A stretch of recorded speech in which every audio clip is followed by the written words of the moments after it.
최근 해외 밀리터리 매체에서 KF-21EX를 다루는 기사가 화제입니다. 아직 양산도 시작하지 않은 기체인데도 불구하고 그 윗버전까지 예상하며 세계 전투기 시장을 내다봤다는 게 상당히 흥미로운데요. 이 매체에서는 KF-21을 지나 KF-21EX로 거듭나는 2030년대 이후 한국이 전 세계 전투기 시장을 뒤흔들 큰 잠재력을 갖춘 항공 강국으로 거듭날 수 있다고 밝히고 있습니다. 현재 한국은 이미 KF-21 보라매 시제기를 통해 탄탄한 기술력과 빠른 개발 속도를 증명하고 있습니다. 기사 내용대로라면 스텔스 형상부터 내부 무장창 적용 가능성까지 고려하면 독자 전투기를 개발하는 완성도는 충분해 보입니다. 하지만 아직 개발도 되지 않은 전투기를 논하는 것은 무리수로 보일 수 있는데요. 그래서 준비했습니다. 오늘은 해외에서 바라보는 KF-21의 윗버전인 KF-21EX에 대해 알아보겠습니다.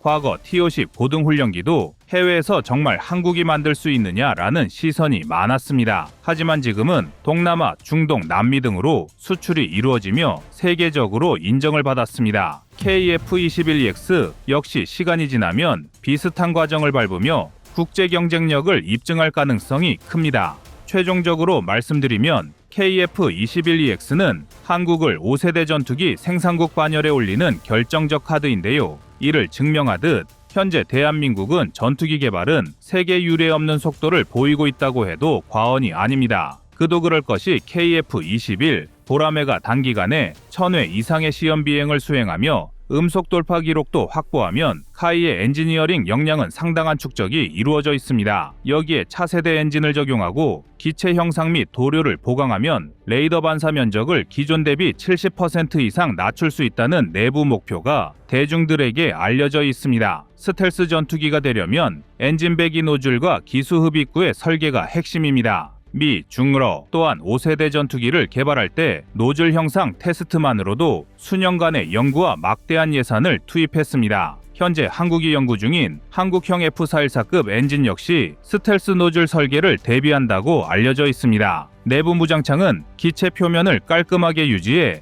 레이더 반사파를 줄이는 필수 요소입니다. KF-21EX 계획안에 따르면 내부 무장창을 통해 암람급 미사일이나 공대지 타격 무기 등 주요 무장을 상당량 수납할 수 있도록 설계해야 합니다. 이 부분이 완성되면 스텔스 성능은 눈에 띄게 올라갈 전망입니다. 개발 비화 중 하나를 전해드리겠습니다. KF-21 보라매의 초기 형상 설계 단계에서 해당 관계자들이 스텔스 도료 종류만 전 세계에서 50여 가지 이상을 긁어모아 실험했을 정도입니다. 특히 레이더 흡수 물질에 미세한 금속 코팅을 섞어서 RCS를 추가로 떨어뜨리는 방안을 검토한 사례가 있었는데요. 당시 일부 실험 모델은 예상치 못한 각도에서 RCS가 급격히 감소해 개발진을 놀라운 성과를 보인 실험도 있었습니다. 이런 성과가 쌓이면서 내부 무장창만 확보된다면 5세대 전투기 기본 조건을 충족시킬 수 있다라는 자신감을 얻게 되었는데요. 이러한 사건은 대외적으로 많이 알려지지 않은 비하인드 스토리입니다. 이런 기술을 바탕으로 KF-21EX가 양산된다면 가격 대비 성능 면에서 큰 경쟁 우위를 선점할 가능성이 있습니다.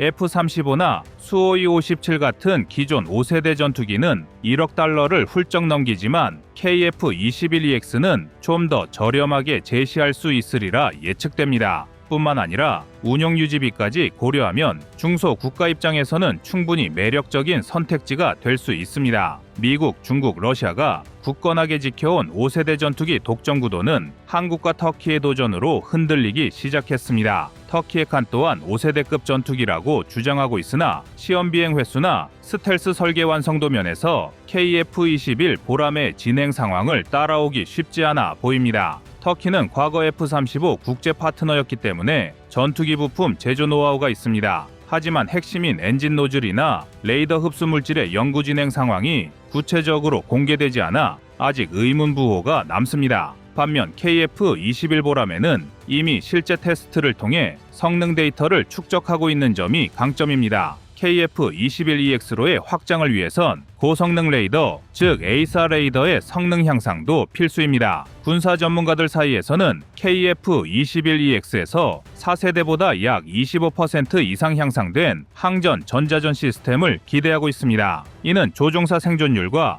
적기 타격 능력 모두에 큰 영향을 주는 요소이기 때문인데요. 지금처럼 중동 국가들에서 꾸준히 러브콜이 온다면 2030년대 중반까지 충분한 예산과 기술 투자가 이어져 개발되는 KF-21EX는 완성형 5세대 전투기로 인정받을 가능성이 높습니다. 특히 스텔스 도료와 내부 무장창을 결합하는 과정에서 시행착오가 예상되지만 이미 보라매로 얻은 노하우가 이를 만회해 줄 것으로 보입니다. 어떤 분들은 과연 KF-21EX가 F-22나 젠20 수준으로 은밀성을 확보할 수 있느냐라고 의문을 가질 수 있습니다. 그러나 기술의 세부 스펙이 일부 다르더라도 전투 현장에서 요구하는 실전 대응력을 만족하면 충분히 경쟁력이 생깁니다. 특히 한국이 추구하는 중형급 스텔스 전투기는 도입비 시 유지비라는 실무적인 관점에서도 장점이 큽니다. KF-21 보라매 시제기는 초음속 돌파뿐 아니라 무장 투하 시험, 급유 테스트 등 여러 고난도 절차를 빠르게 진행했습니다. 이렇게 누적된 데이터를 KF-21EX에 반영하면 기체 안정성과 스텔스 형상 적용 범위를 한층 더 최적화할 수 있다고 합니다.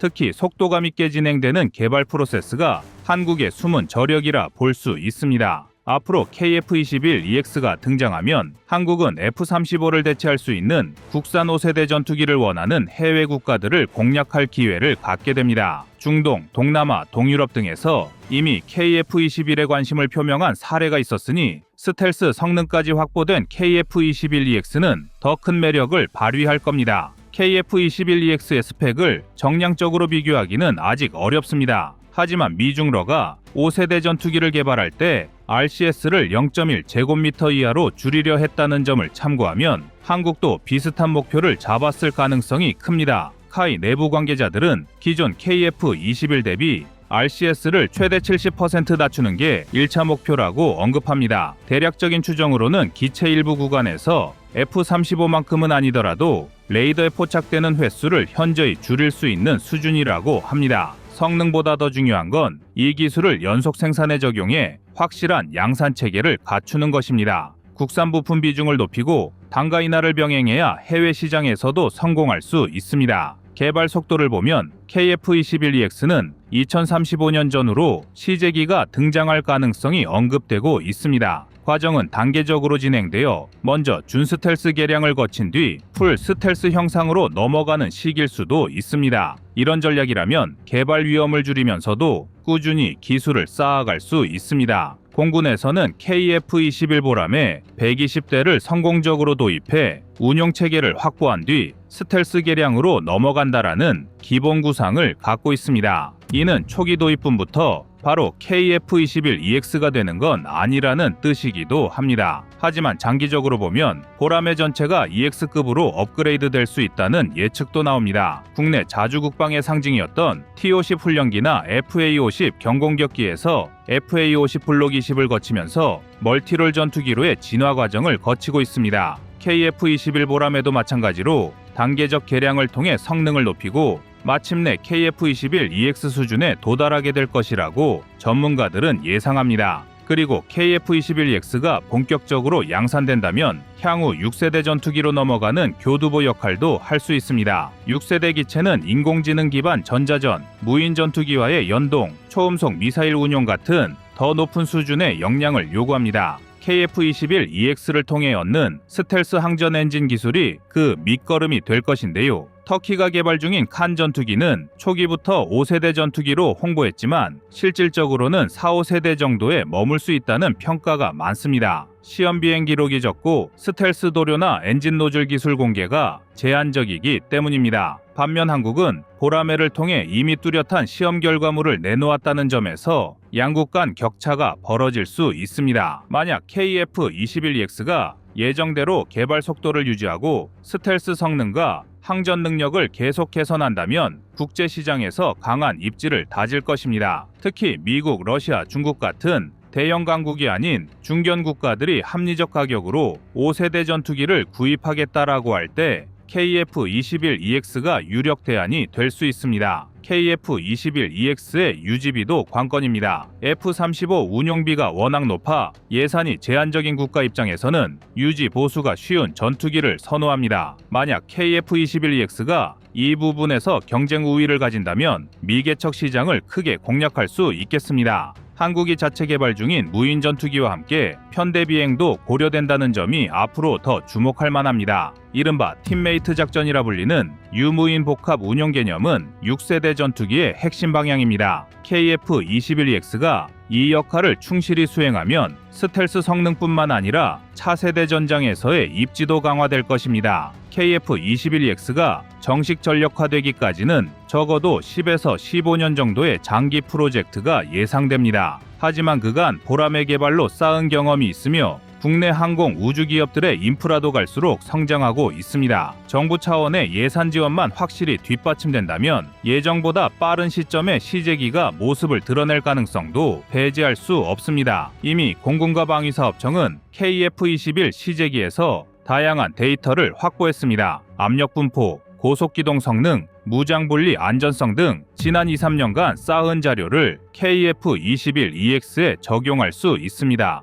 즉, 단순한 그림의 떡이 아니라 실증적 근거가 마련된 스텔스 전투기로 진화가 가능하다는 뜻입니다. KF-21EX가 성공한다면 대한민국은 군사대국이 아닌 국가들도 5세대 전투기를 가질 수 있는 새로운 시대를 여는 주체가 될 것입니다. 그리고 이는 세계 전장 구도의 재편을 예고하는 것입니다. 독점적 기술을 보유한 소수 국가들이 가격과 판매 조건을 좌지우지했던 시대가 막을 내릴 수도 있습니다. 또한 KF-21EX는 한국 방위산업 전반의 신뢰도를 높이는 결정적 계기가 될 것입니다. 이미 K9 자주포, 무인기, 미사일 등에서 국제적 호평이 이어지고 있는데 여기에 첨단 전투기까지 성공적으로 양산한다면 K방사는 새로운 단계로 도약합니다.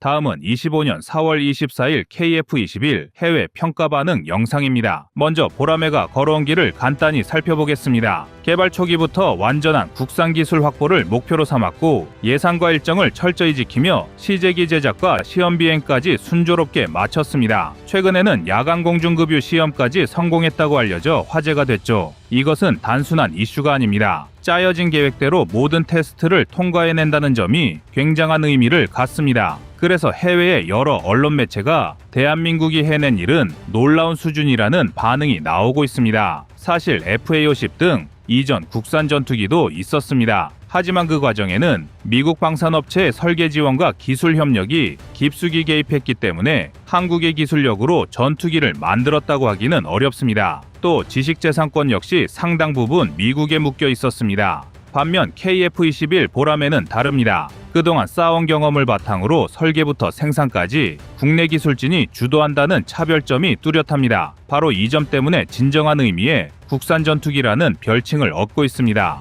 특히 해외 군사 관계자들이 놀라워하는 부분은 스텔스 요소를 부분적으로 통합하면서도 뛰어난 항전 장비 성능을 구현했다는 점입니다. 기술적으로는 4세대 후반쯤으로 분류되지만 스텔스 전투기의 핵심 기능을 일부 채용하고 있어서 가볍게 4.5세대 전투기로 불리고 있는 것입니다. 두 개의 강력한 엔진이 만들어내는 추력과 첨단 레이더 그리고 여러 무장 운용 능력까지 한데 어우러졌습니다. 그리고 전 세계에서 대한민국을 놀라워하는 이유는 미국이나 유럽에서도 신형 전투기를 개발할 때 늘 예산 초과나 일정 지연이 흔했는데 한국은 지금까지 그런 문제 없이 착착 진행 중이라는 겁니다. 해외 언론들이 보라매를 주목하는 또 다른 이유는 실전 배치를 앞둔 시점에 있습니다. 대개 전투기를 개발하면 시험 비행만 해도 수년이 더 걸리고 그 사이 기술적 결함이나 예산 이슈가 터지는 경우가 다반사입니다. 그런데 보라매는 이미 2026년 실전 배치를 목표로 달려가고 있고 중간 과정마다 차질 없이 성공 사례를 쌓고 있습니다. 더군다나 2032년까지 120여 대를 양산한다는 목표치가 제시되어 있습니다. 중요한 건 이 전투기가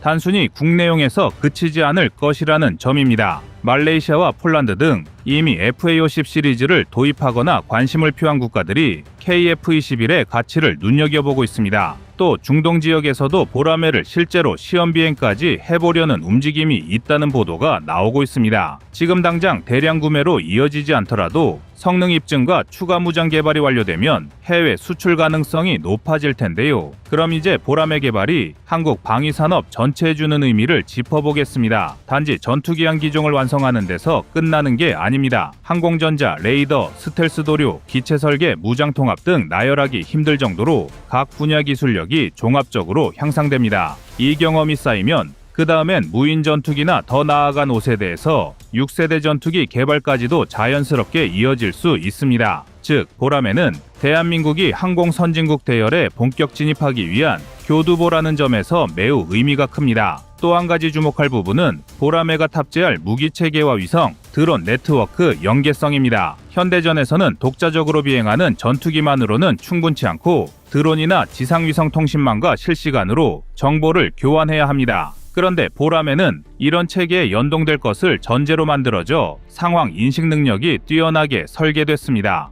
그 결과 야간 공중급유 성공 같은 미션도 빠른 속도로 달성하고 있습니다. 물론 아직 완벽하다고 단정하긴 이릅니다. 블록 1 단계에서는 주로 공대공 임무 능력에 집중하고 있어 공대지, 공대함 공격 능력을 위한 무장 통합이 단계적으로 이루어지는 중입니다. 하지만 기존에 실전 배치된 국산 미사일을 KF-21에 맞추어 재설계하고 있어 공대지 임무도 가능할 것으로 보이고 있는데요. EU 개발사 측은 2026년 실전 배치 시점을 맞추기 위해 한창 작업 중이며 EU 블록2, 블록3로 업그레이드할 계획입니다. 뿐만 아니라 해외 무장 업체와의 협업도 가능성이 높게 점쳐지는데 이 부분을 통해 보라매의 수출 경쟁력이 크게 강화될 전망입니다. 그러니까 국산과 수입산 무장을 모두 탑재할 수 있는 이례적인 전투기가 탄생하게 됐습니다. 여기서 많은 분들이 궁금해하는 점은 왜 한국이 스텔스 5세대를 단번에 하지 않고 4.5세대로 갔느냐입니다.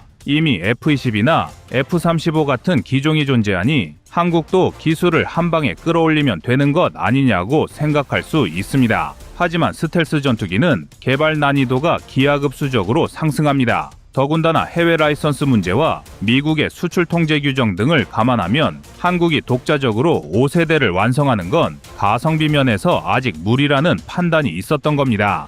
그래서 결국 4.5세대에서 시작해 단계적으로 확장하자는 전략이 KF-21 프로젝트에 적용됐고 현재까지는 성공적으로 진행 중이라는 평가가 지배적입니다.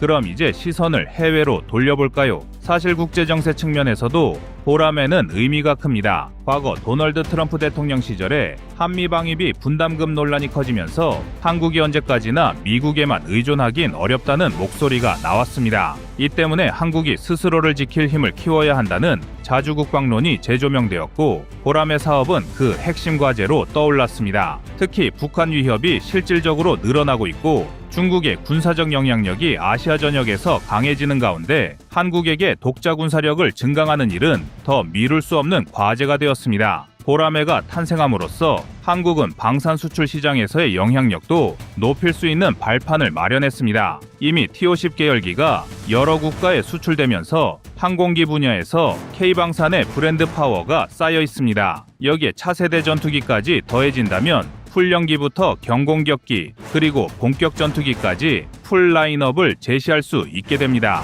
이는 전 세계적으로도 매우 희소한 사례라 할 수 있는데요. 여기서 흥미로운 사실은 미국 주요 군사 매체나 국제정세 분석가들이 한국은 스스로 미국이 못해본 일을 해냈다라고 평가한다는 점입니다. 이런 이야기를 하면 우리 국민들은 또 국뽕이네라고 말할 수 있는데요. 그런데 해외에서 한국을 바라보는 시각은 그렇지 않습니다. 정말 대한민국의 KF-21 전투기 개발사에 입을 못 다물 정도로 놀라워하고 있는 게 사실입니다. 여기서 미국이 못해봤다는 말은 조금 과장처럼 들릴 수 있지만 실제로 F-35나 F-22 등 첨단 전투기 개발에 천문학적인 비용과 긴 시간이 들었습니다. 그리고 개발 도중 많은 난관이 터지면서 예산도 배로 늘어났지만 개발 기간도 기약 없이 지연되곤 했습니다. 반면 KF-21은 지금까지 큰 삐걱거림 없이 초반 로드맵대로 전진 중이기에 이런 사실을 미국조차 신기하게 보는 겁니다. 물론 아직 완성된 사업은 아니지만